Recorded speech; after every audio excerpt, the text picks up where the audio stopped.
When I first heard Becky talk about the trip to New Orleans, and it was in the fall, I kept thinking about, gosh, it would be so great to go do some volunteer work like this. I was thinking so much about the people in New Orleans when I saw the television clips of how desperate times were and how tough it was for people and their loss of loved ones. And so I thought about, gosh, this is my time to really give back. Here I am, recently retired. I've got some projects at home, but that's sort of selfish. You know, why not give back to people who could really use the help? So the group made their plans. We went to the location, to the house that we were going to be working on. And as I looked around, I said, oh my goodness, what did I get myself into?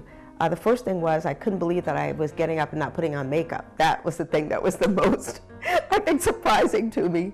But as I got dressed in my white hazmat suit and put my hat on and then put on the mask, I realized, okay, you're into it now. And as we started tearing down the walls and talking to each other and laughing, it was just absolutely a great time of getting to know people, to talk about our lives and what's going on. So we did the same thing on the second day, continued to tear down the walls, and we started working on the wooden floor, trying to get this floor up. That was definitely a task.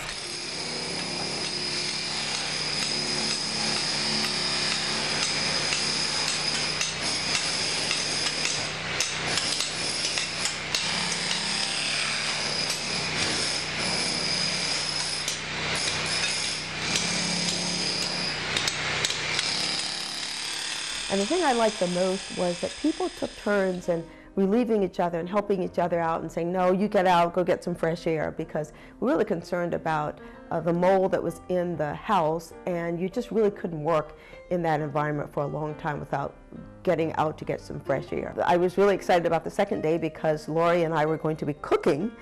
So we went out, we left the group early, went to the grocery store. Now I have to tell you something that's interesting about New Orleans, because we were using a GPS system to find the nearest grocery store. Unfortunately, the GPS system hasn't really caught up with the stores that are closed. So Lori and I took about an hour and a half to find a Winn-Dixie grocery store that was open, because every time we put in an address and we rode around, we found a store that was boarded up and that was closed. So even that was tough for us as visitors, but think about the people who have to live there to even find a grocery store.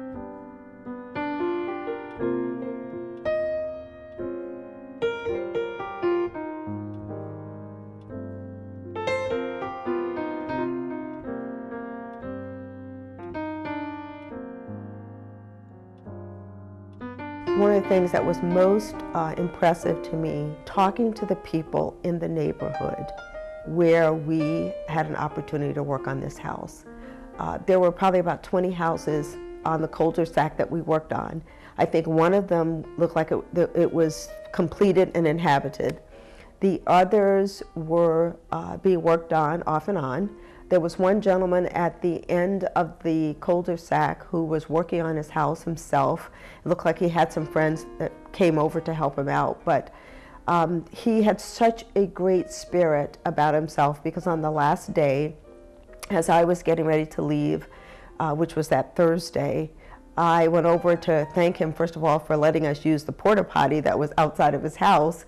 And then I said to him, you know, God bless you, just keep at it, keep the faith. And he said, don't worry, we're going to keep praying, and we believe that things are going to happen.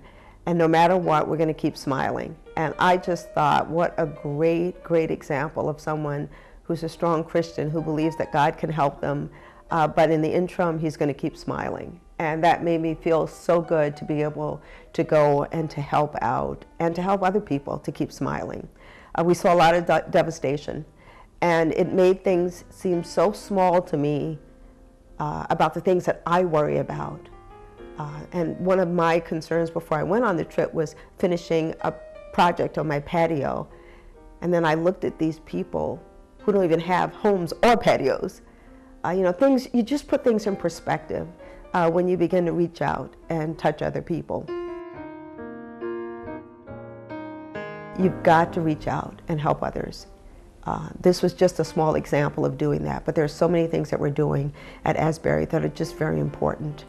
And we need to take a look around, and no matter how much we think that we might have issues or that we have things that are just not working out, there are people who have it much worse than we have. And this is an opportunity, like the one that we had in New Orleans and that others have with Habitat for Humanity or with helping the homeless or whatever that's there. We have an opportunity to reach out to people, and I hope folks will take advantage of that, because it is just a great feeling for us as human beings, for us as United Methodists, but just for us as Christians to be able to give back because we are blessed in so many ways.